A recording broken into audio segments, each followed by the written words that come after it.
Hello. Good morning. Good How are morning. you? I'm good. I just realized I'm wearing reading glasses on my shirt. Have you seen that? You don't spend much time, ironically, on Instagram, but there's a New York Times article about this woman named Melanie, and she started the I Just Don't Care Club for women in perimenopause and menopause, and she reads out the things we just don't care about Right. anymore. But one of the funniest things about it is she always has a pair of reading glasses on her face, one on her head, and one hanging off her shirt. And not because she needs extras, but because she doesn't care that she's forgotten they're there I just don't probably. care. That's what she said. I I love just it. don't care. Yeah. I love it. I'll have to check that out. Yeah. Okay. So you had 2 weeks in a row. You got another topic for us I'm today. trying to do my part here if I can. Yeah, I was reading a LinkedIn post that had a lot of information. It was more a LinkedIn post about are agencies useful anymore to brands? And it was a very thoughtful sort of critique. But Oh, I saw the same one. I think we were both commenting on it. okay. Yes. And I feel like that's the one where somewhere it said we have to start talking about these uncomfortable truths. And I thought, in our industry, I know you and I have touched on some uncomfortable truths, but maybe an episode dedicated to the things that even you and I maybe don't want to admit or acknowledge or breathe life into by paying attention to them, maybe would be a good idea to get them out in the open so that I don't know what is it called, the astringent of sunlight or the disinfectant of sunlight or something. So yeah, now the question is, where do we start? Which ones do we start with? Like, are there any, I'll ask you, are there any big overarching themes that you're navigating underneath, but aware that there's maybe a shifting perception or some kind of mindset, best practice that's come into play in the last couple of years that you'd rather not be there? I don't know if it's like I might get to that through like as we talk. My brain immediately went just to the things that I don't love, but that just are a day to day part of what we do sometimes. The one that like instantly came to mind is that you sometimes have clients who just want something that feels very infomercial. Yep. That's and it's working for them for Okay. whatever reason. Like maybe they have a complicated product and they just need someone to say like here's this thing and here's why I like it and here's where you can get it. And Very I on the think nose. yeah, and I struggle a little bit. I mean, because part of me is like, you know what? If this creator slash influencer is skilled at sharing those key messages in that way, and they're getting that product info across, and the client is happy, everything, all the parties involved are getting, one person's getting paid fairly, one person's getting the content that they want, like, do I need to be so? Part of what happens when I see that is I think back to what got me into this in the first place and what I Right. loved.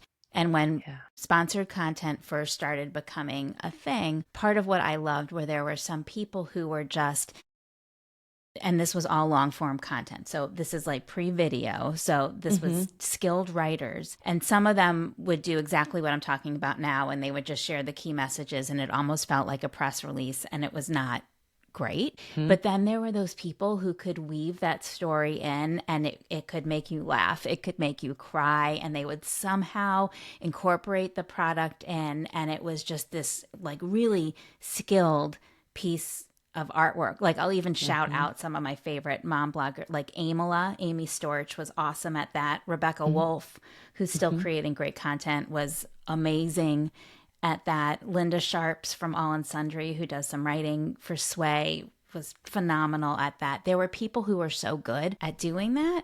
Right. And so I think back to that and then I see, now there are certainly people just getting into this industry just to make money, whereas back then it was like to share something. We've had that conversation before. And so there is a lot of content that comes out that's not, I don't know what the equivalent is, but it's not like Pulitzer Prize Right. winning Right. content. It's not going to change the world. It's not going to move someone to laugh or cry, Hmm. but it's making, this person who's now part of the advertising this creator influencer who's now part of this advertising ecosystem is doing their job, and it's a different job in that case. And I'm not saying that all the content we create is that way, but there's a sizable portion of it because that's what clients want, and there's a subset of creators that do it that way. So I think that's, for me, that's one of my uncomfortable truths, is that not every piece of content that comes out of our agency is going to be award-winning or life-changing or amazing, but it's still important and it's still doing its job, and it's still a part of what we do. Okay, so two things. Number one, the uncomfortable truth that you're hitting on for me that I've been really aware of, especially in this past week, is that long form content no longer has a place in influencer marketing. And it hasn't, like you said, for a year. You haven't done blog post work. And even, I mean, even YouTube long form is very, very, very, very limited within the sponsored content space, just because to have a dedicated, I mean, you could have a segment within a 30-minute to 1 hour video, but very few clients are going to pay for a dedicated, very few consumers are ever going to want to sit through that. So I think you're right that it's if not dead, certainly like on life support. Right. And in hospice. Right. And I believe you've touched on also that it came, blogging, which is a precursor to the influencer moniker, came from the PR world, I think, from the earned media, from editorial, from journalists, like sort of this clash of digital immediacy and democratization of platform exposure. And so the writing was central to it. When you and I talk about voice, we mean a lot in what voice is and how it moves consumers, audiences, followers. And followers used to mean something too. That's another uncomfortable truth. Followers don't mean anything as much, because I'm trying to make the distinction, or maybe my uncomfortable truth is, like when you talk about education and here's this product and it has these 3 flavors and that's a spokesperson, if you ask me. Like it's not influencer, it's not where influencer marketing for me originated. And I'm not sure anybody cares. Yeah. I'm like beating that drum. Some of the elements of it, I think, still remain the same. I mean, I think it works at its best when you find someone to really tell that authentic story. Like, I'm thinking of a piece of content that we had generated for one of our campaigns a few weeks ago, and it was for a stroller. And we got a dad who lives in a city and is always taking subways and has a toddler and a baby and needs a stroller that you can open and close with one hand, and it has storage underneath, and you can like he was a perfect person to tell that story because he's in that exact life moment. He lives in an area where this is incredibly beneficial. You got to see him going down the stairs of the subway. You got to see him standing on the subway with it folded, coming out of the subway, unfolding it with one hand, putting the bags underneath it, showing how he loads everything up. Like, that has remained the same, right? Like that kind of, yes, he's showing the attributes and he's talking about them. It's effective, though, because he's telling that from a very specific POV. Yeah. And that's what makes influencer. It's coming from him, not from something that the brand is putting out there. So it's just, it's aligned. I rarely give Edelman shout outs, but to give them a shout out for their trust barometer, where they always remind us that people trust someone like themselves. Like that's what has always made influencer marketing so effective. Well, this was one of the arguments that I was having on a LinkedIn post. A colleague of ours wrote an article in the Drum about we're all responsible for the shit show that is now influencer marketing. And in his article, most of which I agreed with, he made the comment that influencer marketing used to be, let's find people who are using our brand and partner with them. Never. And I'm like, no. I mean, if you're lucky. Right. It's what you just said. You need to find the people who are talking to your people, who already have no trust factor. And my uncomfortable truth around long form content being sort of dead or dying, is that piece seems to also be forgotten. We're so interested in the creator side of things, which is the cultural finger on the pulse, entertainment, unhinged, stop the scroll, which I think layers in there. I think there's a piece, I want to go back to your earlier comment about, I think that's junk food in the ecosystem. I mean, not junk food, but like fast calories and long form is maybe Which more center of the plate. You know, when you talk about like folks who are making content that works, but it's never going to win awards or it's not going to be life-changing, it is okay and it should be there. I think as the industry has matured, we've gone from this like really meaty, pardon the pun, high nutritive value, maybe in influencer content, blogger content, and it has niched or it is expanded into all these, just like fast fashion. Well, because it's grown up. I mean, let's compare it to television, right? Like, I watch a ton of, I'm like one of those wackos that watches local news every morning. So I see a lot of television commercials. The reason people love TV commercials during the Super Bowl is because those are amazing. Yeah, they're entertaining. The shit that I see every morning for like Champion Spark Plugs and Father and Son, We Do It All, and, you know, like Victor Home Roofing, like, none of whom you're affiliated with, let's be clear. Right? None of whom, but like I know Victor Home, it's working, right? Like he's a very handsome man. He looks responsible. I can see that they do great work. I know they're available in the winter when the weather's bad. Brand awareness, right. But it's not gonna like... The creative is not what's drawing you in. It's the repetitive nature of it. And the exposure over and over time, you've absorbed the messaging. So when this guy, and we won't call him out, but the guy who you're talking about, because I saw that article too, when he says it's become a shit show, like I think my response would be like, no, it's grown up. And so it's maturing. It's grown up, it's matured, it's gotten bigger. And so now there's just more of it. And some of it is crappy. Some of it is good, but not art. Some of it is still art. Right. Like there's just like this really broad spectrum of what it is now because it's matured. I'm going to go personal on another uncomfortable truth. I've been in the industry since the time that we're talking about where folks were creating this glorious long form content solely for the purpose of offering value and connecting.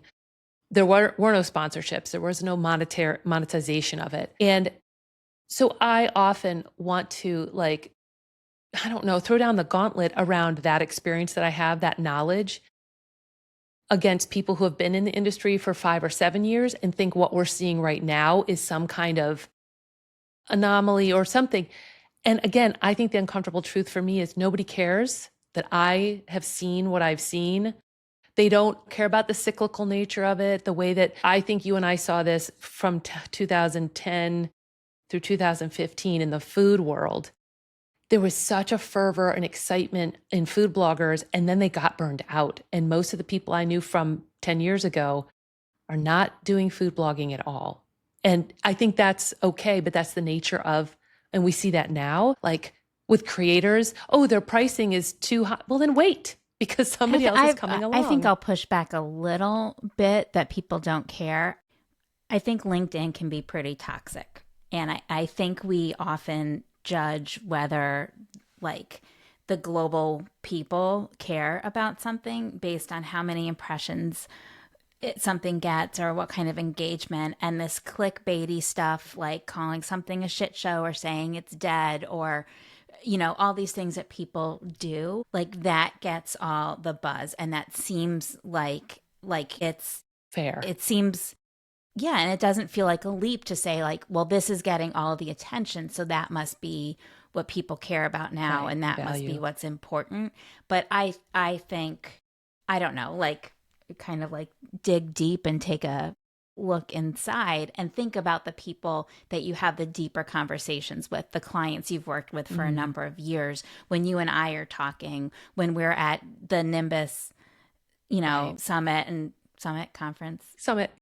and talking to people, and like they suddenly realize how long we've been doing it and can ask questions, and you get that back and forth and engagement. I think people do care. I think maybe the masses don't. Well, or on the flip care. side, the algorithm doesn't care. I think, right. And the community that I'm speaking to in LinkedIn are more tuned into this. And so everybody has their own come from. So thank you for reframing that. I guess I always look at it like, yeah, is that a hill for me to stand on, a soapbox for me to stand on if nobody cares? If everybody's going to take it into performance and growth metrics and conversion, am I just like tilting at windmills? Windmills. I think some of it too is just the, like, no offense to us, we're getting older. Mm, And I think there's right. industry is getting younger, clients are getting younger, and there is, yes, there's a value to experience and context and having been there at the beginning, but I think there's also value for clients and the people buying this stuff to relatability. And is this someone who gets what my target consumer wants? Is this someone? So to me, that's kind of an uncomfortable truth, is that I'm now like a grandma Mm, when I walk into these rooms, and maybe, like, no shame, like, no shade, no cap, no shade to like my experience, but like, I think the uncomfortable truth is there are times now when it's better for me to, like, I can still run this agency and I can still have my opinions and kind of help guide things, but sometimes it's better for me to take a back seat and have a younger person be the, I don't have this younger person available right now, but like the face my of. yes, like there are times where there should be a younger person to be the face of this and to be Interesting. speaking to it, because Yeah. just like I said about that trust barometer, people trust others like them. And Hmm. if I just think, That's a like, really think good about point. our parents. Like, I would rather buy, I want to buy something from you. Like, if your mom tried to sell me something, I'd be like, what is She could sell happening? you a deck of cards to play a mean bridge game. Right. But right, know your lane. Okay. Well, that is actually, I got to tell you, that's both an uncomfortable truth wrapped in a strategic nugget there. I think that was my goal in even having this discussion with you, is how can we take these uncomfortable truths and turn them on their heads if Yeah. And then, possible. like, I mean, I was thinking about this a lot last year because we had a client that was very young, and we went to an all agency meeting, and all the agencies were very young, and like literally people were showing up in pajamas, and like it was, there Yeah. was a certain vibe. Culture And shock I almost. come, like, not to sound like a fuddy duddy, but like I wore a nice outfit and nice shoes, and I had like my nice bag and all this stuff. And after that meeting, I bought a pair of Nikes to wear to these meetings and to conferences. Like, Right. Like, no, right. We got to be our not own to be best the clients. equivalent of the guy like dyeing his beard hair. Right. Right. I think you're pretty safe on that note, but like the Nikes, I get it. Like, read the room, understand what's going on Yeah. in our landscape or literally in those rooms. Yeah. Okay. I know there are more. I know there are more uncomfortable truths, although you've managed to hit some really powerful and I mean, we can go somewhat to like painful. some easy ones. Like, I mean, we talk about this all the time. I think it's very uncomfortable for some people to acknowledge that organic reach is not really a thing, and Right. that any kind of sponsored content you do has to have a paid component to it, or else you're just talking to air. Yeah. I think, you know, that wasn't the case. Changed about 10 years ago, and but that's the new Yeah. paradigm, and you can't, Yeah. creating content without putting paid behind it is just a waste of money in most cases. Like, there's Yeah. some usage is helpful, certainly. There's, you know, I think if you're talking about a bigger influence who won't be a bigger influencer who won't be as impacted by throttling by the algorithm. Mm. But I think to me that links in to my concern about the long form content, or not the long form, but the origins. Like, are we losing the power of that original foundation of influencer marketing or not? Are we just, is that the waterline again and everybody's up in the fog? Because And I think we're okay. I think we still need to go back to who are the influencers talking to before we even as brands or agencies get involved with them. Yeah. And I'm with you on that organic reach. And it's interesting that folks still want to measure that or still want to like place weight in that. Does that mean that folks like you and I have not given them a good replacement? Is it that there's safety in numbers? That's my new mantra, that people cling I to this think because there's safety in numbers. it feels idealistic. Like we don't this is going to be so amazing and this influencer Yes. is so great and my product is so great. Okay. Like it's going to speak for itself and like the boosting. I think among some people there's still this kind of impression that boosting is fake. It's like the Cheating the or fake something. boobs Yeah. of the influencer Right. world. Right. Or But- like, you know, it's like that debate people have, like if you listen to an audiobook, is it reading?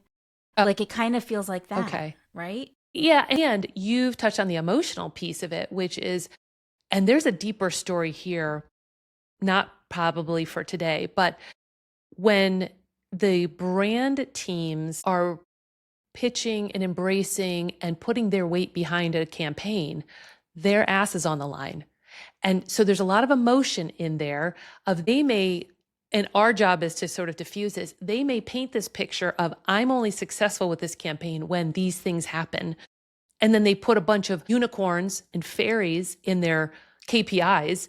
And you and I are like, ain't never going to happen. But that doesn't mean it's not a success. We have to rejigger how you're valuing success, how you're measuring success, how to translate success. And this, the reason I was saying there's another conversation in here is brand managers, directors of marketing, internal teams who have these grand visions of what the campaign should be doing when it goes live, how the influencer should be handling the content. That links back to the give creators a seat at the table or let them have free reign. That runs totally contrary to I'm the brand manager. This is my idea. I need to own it. Like I need to get the credit for this going well. Not that they don't want the creators to have free reign and do their thing, but there's a little disconnect there in terms of, am I going to really shine in my role if I give all the credit to the influencer who did their thing? They need to be able to strategically assess why. And same thing with organic reach isn't a thing anymore. Instead of hopes and wishes that it would, they need to be strategic about what actually can happen here and be very realistic with their teams and very clear about, and this is how I or my team made this happen. It's because we trusted the influencer creator to do their thing and gave them a strong brief with creative prompts, so, but we can't just expect teams to totally hand the baton to the creator because their jobs are on the line and their safety net is on the line and their reputation. And that's all factoring into this advice. So maybe that is an uncomfortable truth that the advice that we're giving them is not really hitting the mark. Yeah. I think this was great. I love this topic. Wow, that went fast. Yeah. We are so smart. Well, enjoy we had to go buy sneakers last year. That's so great. And now I know, pack an extra set of presentable pajama bottoms for whatever is going on in the world. Bring that to my next conference. Indeed. Okay. Well, more next week. All right. Good to talk to you. See you soon.